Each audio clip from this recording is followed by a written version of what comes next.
Hey, what's going on, everyone? I know it's been a little while since I've done a video.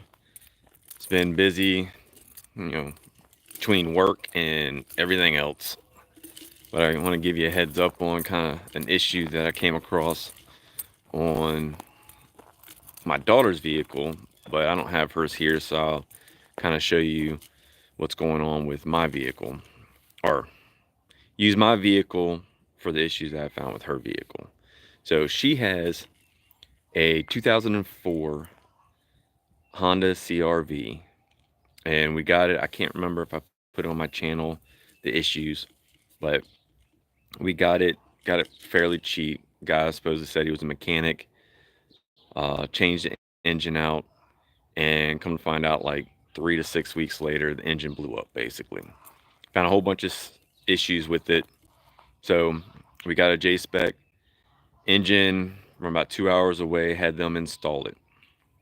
So it was running, but I noticed that there was some oil leakage. So don't know if I necessarily found it, but as I was doing some other things or whatever, I swapped some of the stuff. So end up doing the struts, swapping all four struts out, and I did have the sway bar links on it as well, or I bought as well. And come to, I didn't put them in at the time. So when we did those, ended up doing those, we ended up yesterday, I got tired of the oil leaking. I did some research. There are some videos out there that definitely go into more detail on actually doing the job. But I just want to kind of give y'all an idea of what's going on. So let me see if I can switch this camera view. So this is my 05. She has an 04. I just got this. You can see there's a little bit of damage right there, but overall it does have high mileage, but it's a really good vehicle. The guy that had it had like 11 years and kept track of everything. And I do mean everything. He's got a 3-ring binder that came with it. But I'm gonna kind of open this up and kind of give you an idea of what we're looking at here. Sorry about throwing y'all all over the place, but all right. So if you didn't know, this is the K24 A1, I believe it is, engine. So I think it was 2002 to 2006, I believe. Not a Honda guy, but I know you can make some serious power if you really want to out of one of these things. So her vehicle and my vehicle both are all-wheel drive models. So if you look down in here, mine is a little dirty, but she had oil all on the side of here, on the back there, the front over here. And basically it was going on the belt and slinging it all up here, all back in here, all on the hood, all this stuff. Now, if you're getting some serious oil like that, there's 2 gaskets that you might want to look into. Now they tell you to check out the oil pan, see if it's leaking, or the valve cover gasket, see if it's leaking. But there's 2 of them. There was one, the VTEC solenoid, which is back here. I don't know if I can get a view for you. All right, that right there. There's 2 harnesses right there.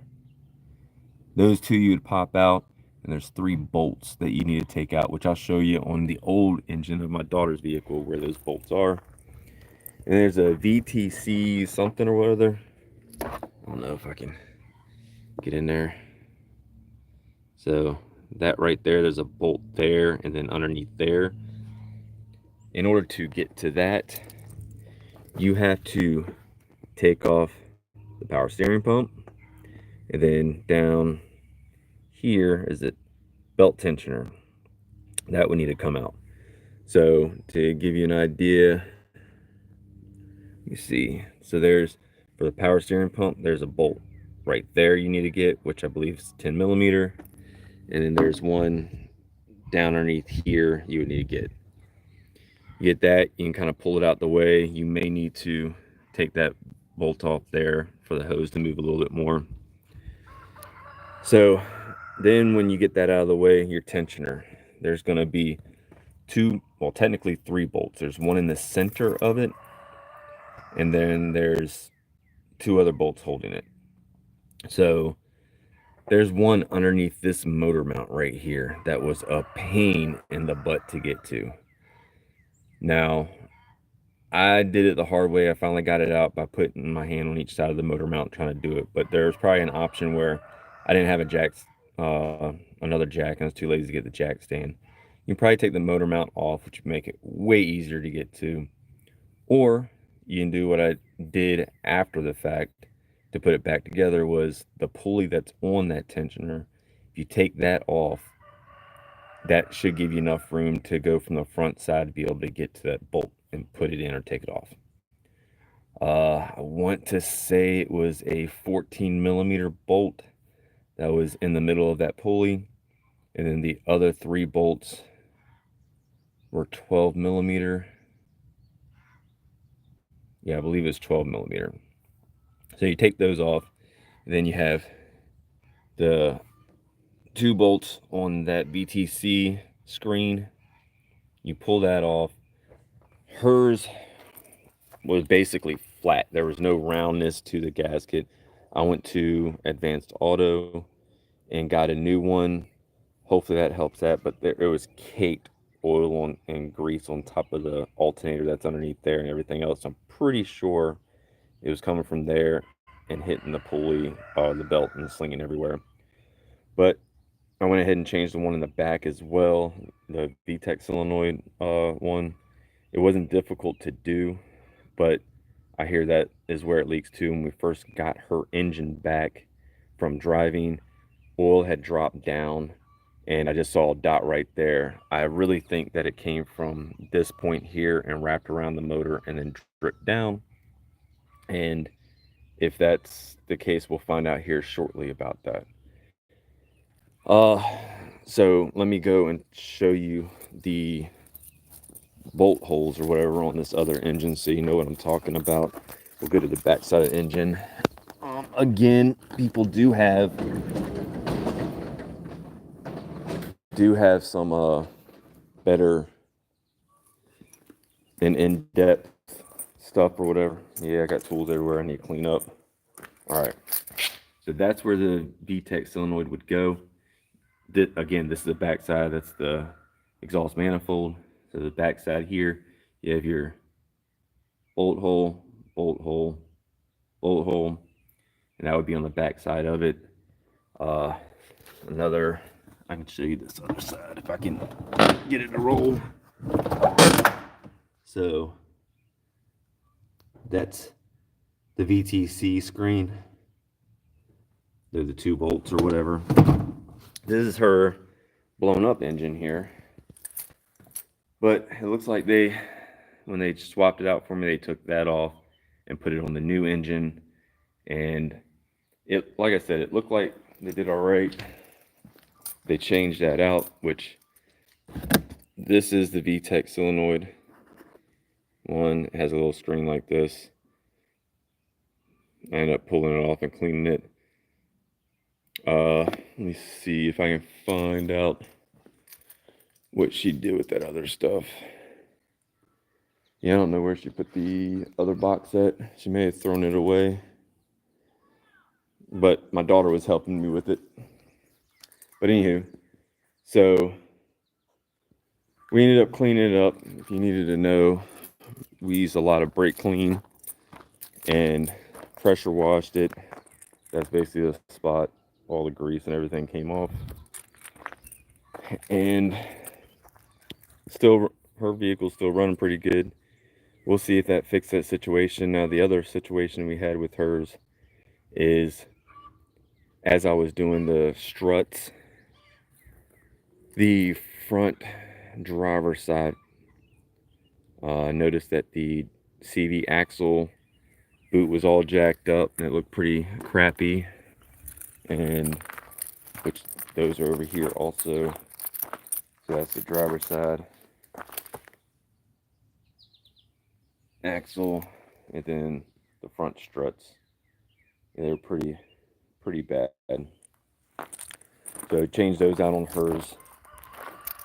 But when, like I said, when we got in there, we realized that the CV axle needed to be replaced. And then we also saw the end links. They were pretty bad, so I had to use heat to get those off.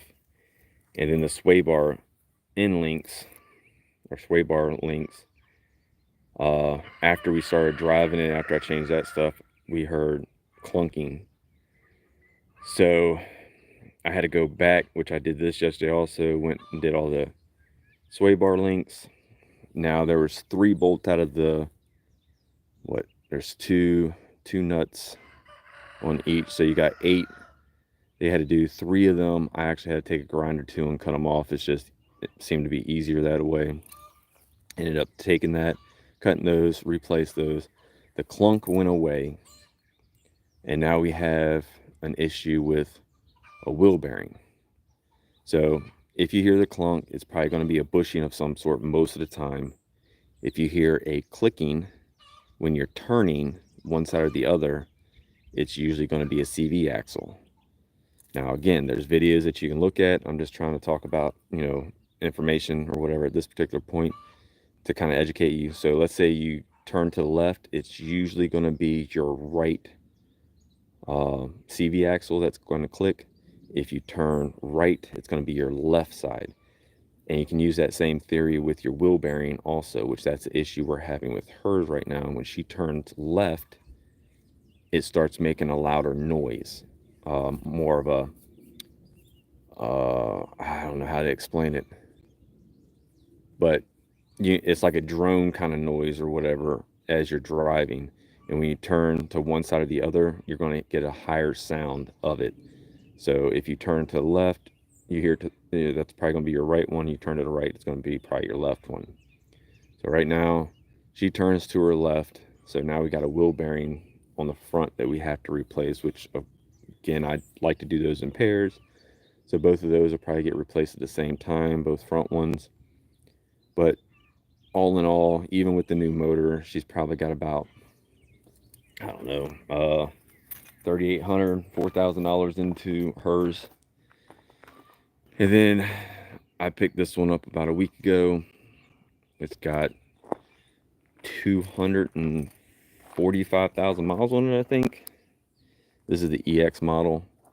But all that seemed to be an issue was one tail light was out. I mean, it had the new tires and everything. And then, and I'll show you this. So there was a hard vibration in this one. And let me show you what I'm talking about. You go in here. Start it up. So if you, let me turn that off. So you turn this up, you'll feel or hear vibrations. So you can hear it pretty strong. I don't know if you can, you probably can't. Well, let me put it in drive.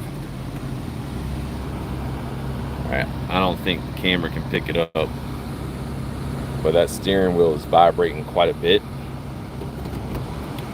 So if that is the issue, I've definitely found that it would most likely, it's going to be an engine mount majority of the time. So I started researching that, and I found out that my transmission one, I don't know if I can get my phone down there, is all ate up, as you can see there. So I've got one of those on order now to fix this one, and then this one will be good to go. Like I said, it had 245,000 miles on it. Looks pretty good. Everything works on it besides that bulb needing done, and that I think I saw a little bit of oil at the bottom, but it doesn't seem like anything serious. But this guy came with, like I said, a 3-ring binder with this, and it explained or had everything that he's ever done to it. We'll go in here. This one is an EX, so it has a table that came with it, and then that's the binder right there that has everything for it. So I just want to give y'all a heads up. We get a video out there. I don't know who might want that kind of information, but it's there. Like I said, the '05 and 6 are a little bit different than the '02 to '04, but overall they're pretty much the same thing. Like I said, your VTEC solenoid on the back, get that checked out, and then that right there, right in there, get that checked out. If you swap those out, that'll probably help with quite a bit of your oil leaks. And yeah, I hope this helps. I appreciate y'all checking out, and we will see y'all on the next one. I appreciate it. Y'all have a good one.